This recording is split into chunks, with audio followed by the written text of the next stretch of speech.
When you take a closer look at the most common road problems, such as potholes, cracking, rutting, and shoving, it's generally not the asphalt itself that is to blame. It's the base. However, most common repair methods merely fill in the holes, seal the cracks, or cover it up with an additional layer of asphalt called an overlay.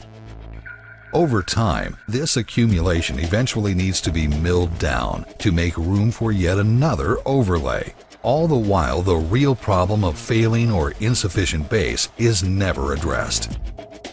So it's just a matter of time, and the holes, cracks, rutting, and shoving reappear in a seemingly never-ending cycle.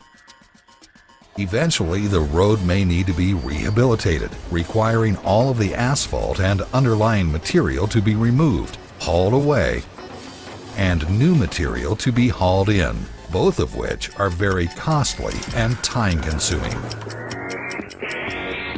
Full-depth reclamation, which has been around since the 60s, is simply the process of pulverizing an asphalt surface, along with all of its holes, cracks, and ruts, into a reusable material that is uniformly blended and incorporated into the insufficient or failing base, adding both volume and structure.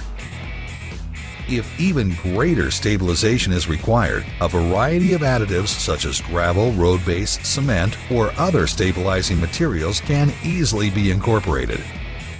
This homogeneous mixture can now be reshaped and, most importantly, recompacted, providing a more stable base. Finally, a new layer of chip seal or asphalt is applied, resulting in a more durable, longer-lasting, and smoother road for a small fraction of the cost of rehabilitation. Full-depth reclamation has been proven to be faster, less expensive, and longer-lasting. Rehabilitation projects that would normally take a week or more can be done in as little as 1 day. Cost savings average 70% or more because of the time saved, as well as from reusing existing materials in place. Best of all, now that you've solved the base problem, not just covered it up, the results will last years longer.